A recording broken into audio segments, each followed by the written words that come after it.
Добро вечер. Полека, но сигурно се ближиме кон 100-та епизода. Само уште една. Денеска ја гледате, вечерва ја гледате 99-та епизода во оваа 3,5-та, 4-та сезона на Cyber Команда на Infomax YouTube каналот. Јас сум Филип Петровски. Добре дојдовте.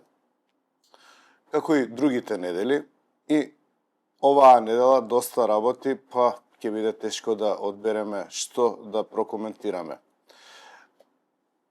Почнува се апсат помеѓу себе во коалицијата. Значи, уопсен некој си подпредседател на Социјалистичка партија. У суштина, велам некој си затоа што нити знам, ни сум го чул, нити имам поема како изгледа човеков. Меѓутоа сите дознавме дека е од владината коалиција. Тоа е добар момент за да се види дали функционираат надлежните органи и дека се расчистува, односно кога се открива, дали се расчистува криминалот. Меѓутоа, да не се радуваме пред време, иако не се радуваме на апсење на никој, меѓутоа аплаудираме за прогон, односно стопирање на било каков тип на криминал. Велам да не го правиме тоа пред време, затоа што од апсењето, лифирувањето на фотографии до медиумите, до завршување на постапката има богами голем пат. Зашто го велам ова? Во Македонија многу често медиумски и пред време се осудуваат и се завршуваат постапките, но реално во институциите, во рамките на институциите на државата многу работи не се завршуваат, не се довршуваат, туку се резидуваат по коски. Го спомнувавме веќе и оваа недела го спомнав, го издвоив во тешки муабети случајот со Кочани. Помина повеќе од една година, уште тапкаме во место. Многу сомнежи дека некои луѓе се прогонуваат и судат, а други се изземаат и штитат. Така што, велам, да не се радуваме пред време, туку да бидеме будни, секогаш оној кој што може да влијае врз власта е јавноста. Значи, вие.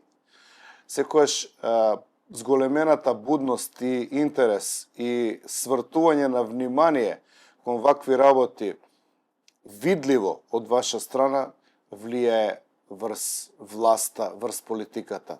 Затоа што, сигурно сум, нема да ви кажам ништо ново, вие сте тие од кои што власта ја добиваат. И будно, без да знаете, се следи секое ваше однесување, секоја ваша пројава на незадоволство или на опозицијско размислување. При тоа не мислам на ниедна конкретна опозицијска партија, туку било каков став кој што се разликува од оној кој што е на власта, будно се проучува и веднаш се реагира. И во таа насока ќе речам дека апсењето на некој си подпредседател на Социјалистичка партија е добро за да власта покаже дека расчистува со криминалот. Но повторувам уште еднаш, далеку сме од тоа да тој некој си го видиме процесиран, завршен процес, осуден правосилно и да отиде во затвор. Значи, многу сме далеку од тоа и тоа е нешто што треба да се реформира. Нашиот систем на правда или правосудниот систем е далеку од тоа да можеме да го наречеме функционален и близок до замислата за правда. Од друга страна, позволете ми да кажам и свое мислење за известната социјалистичка партија, и тоа го кажувам како незаинтересиран за политика, значи некаков ривал, туку како човек кој што ги наблюдува работиве во последните 30-35 години.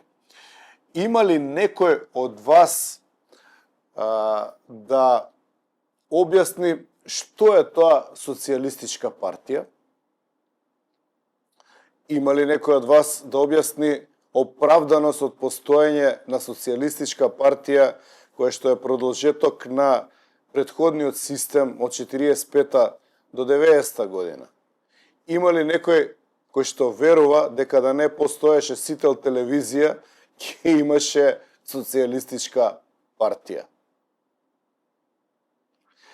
Во дисторзијата која што се направи на почетокот на нашата независност се протна многу чудни елементи и сега се извинувам, можда некој ќе се најде навреден, меѓутоа мислам дека ретки ќе бидат таквите, бидејќи никој и не знае кој е член на таа партија, освен ако се земе дека веројатно е здружение на интереси и партија за заштита на приватни финансии, семејства и така натаму, и интереси.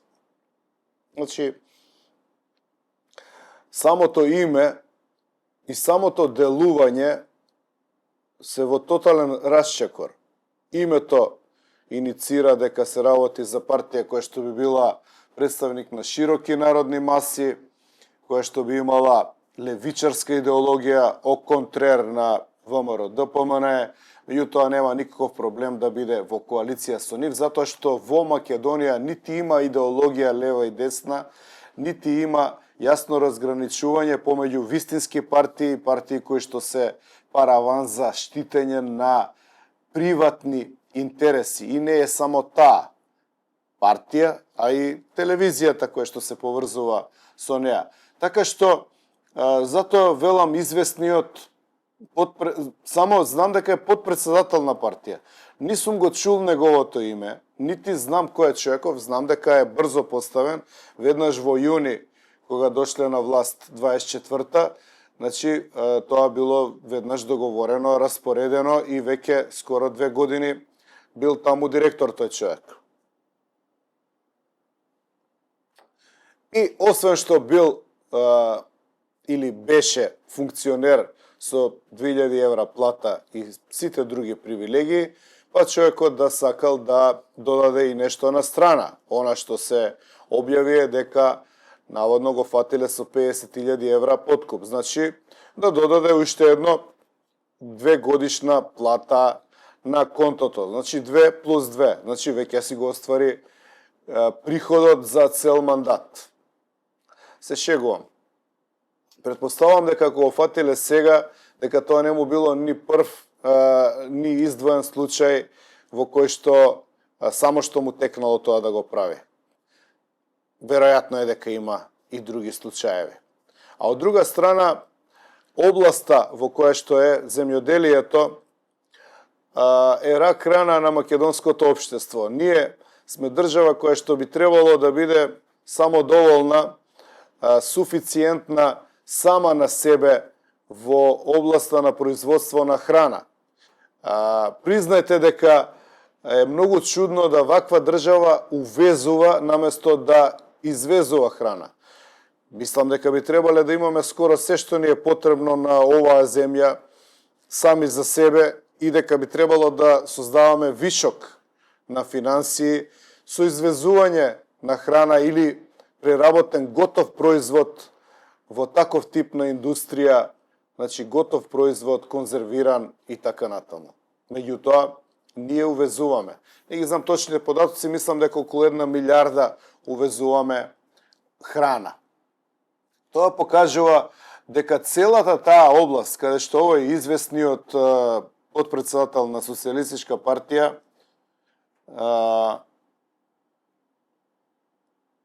треба да тој човек во таа позиција треба да помага, наместо да одмага и да го пуни својот джеп, требало да помага како и неговата партија, како и владината коалиција во трансформација на целокупното земјоделие, сите што се занимаваат со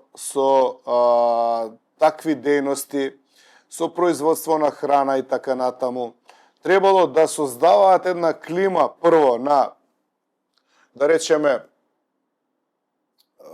поголемо производство, напредок и користење на понови технологии и така натаму. Меѓутоа, како што гледате, расуло комплетно имаме по сите основи. Втората тема е пофалба за Мицковски. Знам дека ви е чудно, ама мора да го пофалам. Бензините на вистина поевтинија 2 денари. Значи, човекот вети исполни. Изврши енормен притисок, ги искористи сите негови моќи, владини, реални, човечки, надчовечки. Бензинот поевтини 2 денари. Добро, сега не мора да идете у детали, не мора да ме подсетувате у коментари дека поскапе 20 денари прво па поевтини 2 денари. Битно е дека поевтини 2 денари. А ич, така што да не е почеток ова на ренесанса во джебовите на македонските граѓани. Индикациите се многу добри.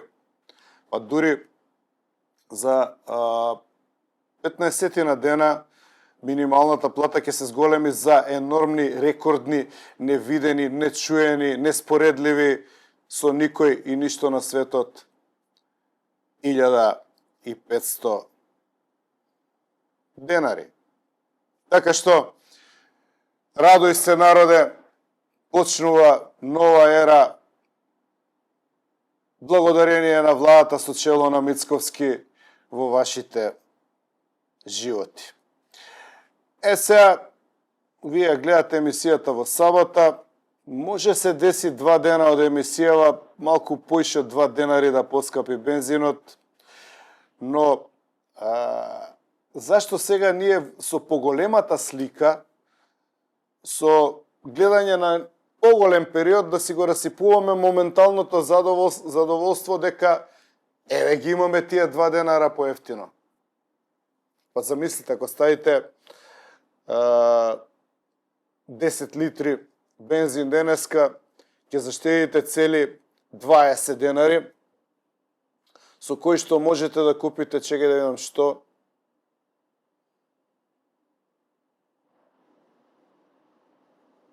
па можете да купите што? Има некој што може да помогне, што може да се купи со 20 денари. Мене во моментов не ми текнува ништо, ни геврек не е 20 денари веќе. Тоа па покажува еден друг проблем, ама еве, тоа не е проблем од владата, тоа е проблем од социјалистичка. Се шегувам, не, од претходни системи, не, се шегувам, од светскиот заговор против нас. Не, а кој знае сам од што е. Од обезвреднувањето на парите, веројатно малку со помош на нашите американски пријатели, кои што го редефинираат светскиот поредок наместо со владење на меѓународното јавно право и односите втемелени во самите Обединети нации по 45 година, заменето со употреба на сила. И нели тој што го кажуваат петродоларот. Но да не навлегувам во длабокото, меѓутоа сепак мислам дека дел од обезвреднувањето на нашите пари е поврзан и со тоа. Но останува да видиме до кај ќе стигне ослободувањето на Ирак и Иран и Саудиска Арабија и целиот регион од нив самите. и за тоа ќе коментираме можеби во некоја наредна емисија. Она што е битно е дека, да се вратам на Мицковски, ја имаме првата уверлива, видлива и значајна за коментирање победа на намалените 2 денари по литар бензин. Подготвувајќи се за емисијата, видов дека и министерката негова, известната, но можне слично како тој подпредседателот на социјалистичка, тоа се се луѓе кои што се поставени, како што се поставени, за тоа што се поставени. И истата рече дека интересите на граѓаните се најбитни за владата. Дека будно ги следат цените во маркетите и ќе реагираат. Доколку не ќе беше идно време од глаголот лажам и споредбено со се она што досега го направија, не се уверевме дека навистина е идно време од некакво лажење, може и да поверуваме.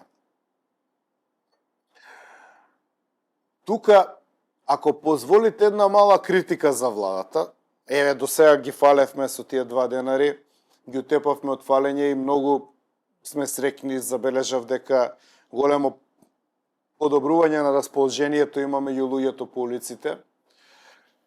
Но во овој случај малку, ако нели реков, со должна задршка, ако не дозволувате и нема ни да го направам тоа, меѓутоа ако дозволите мала критика, одамна не сум видел во маркетите оние налепниците "Владата се грижи за тебе".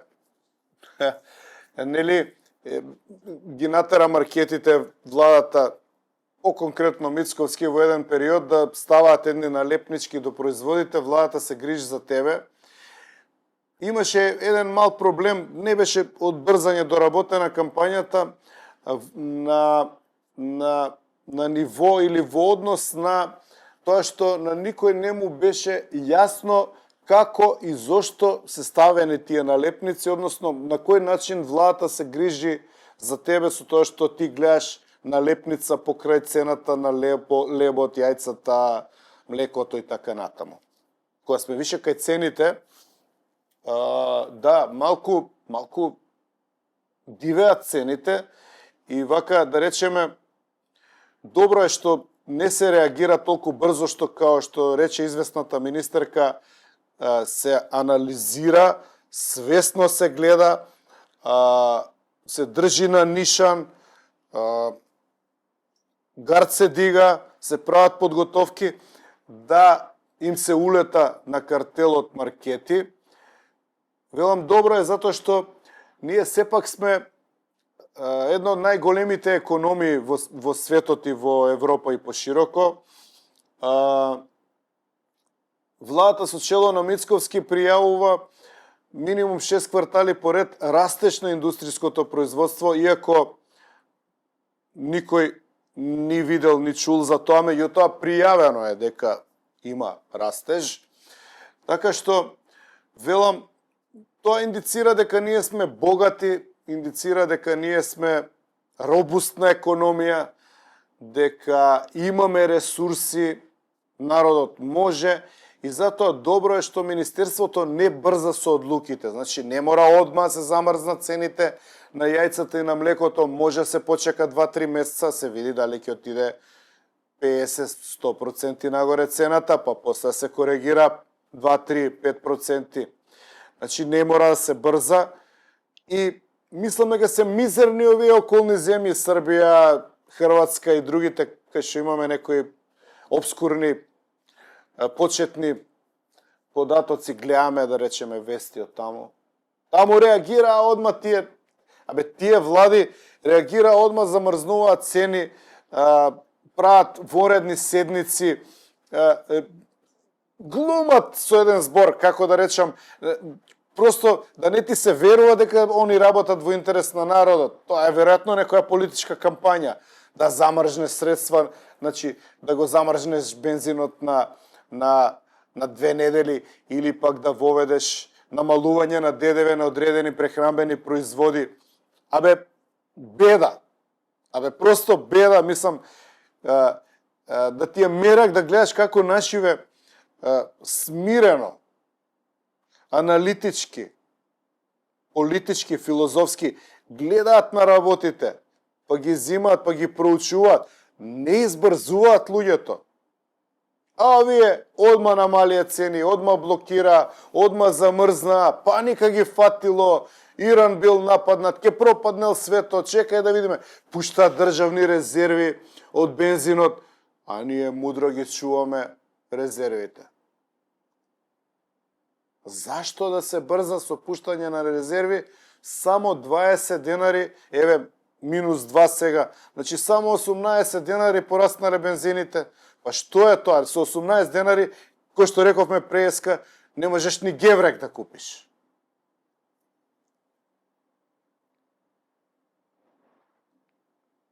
Почнувам да се уверувам дека имаме ние најдобра можна влада за овој најдобар можен народ.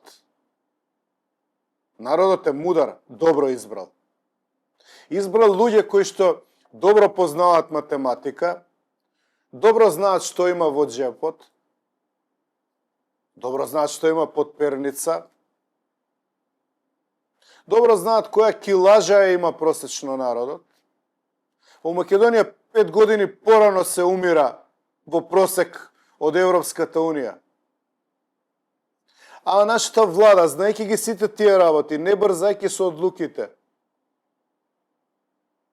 ве става во ситуација да се свртите кон себе, кон своето здравје, да ја подобрите или намалите исхраната, помалку да возите за да се подобри квалитетот на воздухот, што во крајна инстанца ќе доведе до што? Погодувате, да, така е. Фала влада, фала Мицко, до квалитетот на животот и продолжување на вашиот животен век. Значи, во суштина, да заклучам, се надевам дека не претерав со фалење на владата во ова мое прво владино анализирање од еден поиноков агол во оваа 99-та епизода на Cyber Команда. Јас морам да потсетам дека епизодата е поддржана од мој пријател, наш иселеник од Австрија, кој што сакаше да остане анонимен. Поддржувач е на Cyber Команда и на моите книги.